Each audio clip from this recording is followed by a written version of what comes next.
Hey Glam Squad, welcome back to another episode of Beginner's Guide to Makeup, the series that helps busy women with their makeup struggles in just a few easy steps. Today I'll be showing you how to create this cool toned purple smoky eye, and this look was initially created for my blue-eyed beauties. However, this look is actually going to suit all eye colors. So if you'd like to see how to create this look, then just keep on watching.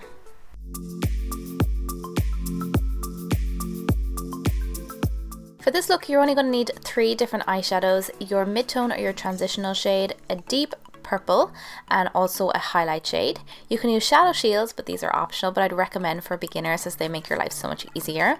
And then you can finish off with a liner for the waterline, mascara or false lashes if you prefer. And the best part is, I'm going to show you how to create this look using only one eyeshadow brush. Are you excited? Because I am. Let's get started. So the first thing you want to do is prime your lids and then also apply your shadow shield right under your lower lash line.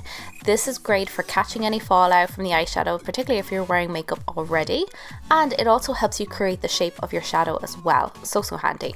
So the first thing you're going to do is take your blending brush and your transitional eyeshadow shade. So this should be a matte brown eyeshadow that can be about 2 shades darker than your skin tone. You just want it to be a light wash of color, and if you want it to be like warm or cool, that's totally up to you. I always choose warm because I think it's really complementary on my skin tone. You want to apply this back and forth across the crease of the eye. The crease of the eye is the area between the lid of the eye and your brow bone, so right in the middle. I usually use the top of my eyeball as a guide. So you're blending it back and forth, and once the color is in place, you can start swirling it up towards the brow bone to make sure it's really soft and blended. This is also going to act as a base, so all your other eyeshadows are going to blend more beautifully as well. Now another thing we want to talk about is the way you hold your brush. So if you hold your brush at the end of the handle, it's going to give you a very soft, flawless airbrushed blend, like so. If you want a lot more pigment, I'd recommend holding the brush in the middle of the handle or closer to the top of the handle. For the lid, I'm going to hold the brush flat down like a flat eyeshadow brush, and I'm going to start packing on the purple eyeshadow. This is going to give you a lot more color payoff than holding the brush at the end of the handle or applying the eyeshadow using the tip of the bristles. Once you're happy with the intensity of the purple eyeshadow, you can then hold the brush at the end of the handle, and using the tip of the bristles, you want to blend back and forth across the crease. This is going to soften out the edges of the purple eyeshadow and also blend it smoothly into your transitional shade. Then I like to go back with a tiny bit more of my transitional shade and just build up the color slightly in case it was lost during blending. You can do this as many times as you want until you're happy with the color payoff.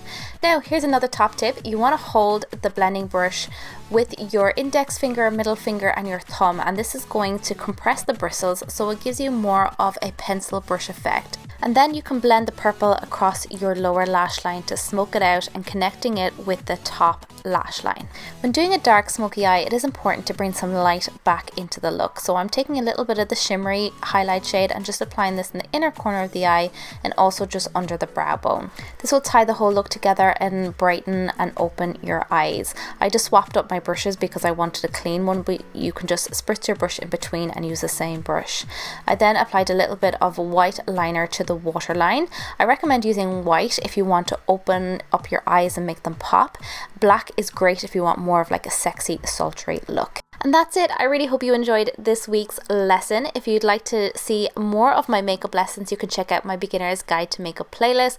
My question for you is, will you be rocking this look this weekend? I really hope you enjoyed this look, and don't forget to check back next Tuesday for another Beginner's Guide to Makeup lesson. And hopefully I'll have another video up for you guys this Sunday as well, so stay tuned for that. Don't forget to give this video a thumbs up and subscribe before you leave, and I hope I get to see you in my next video. Bye!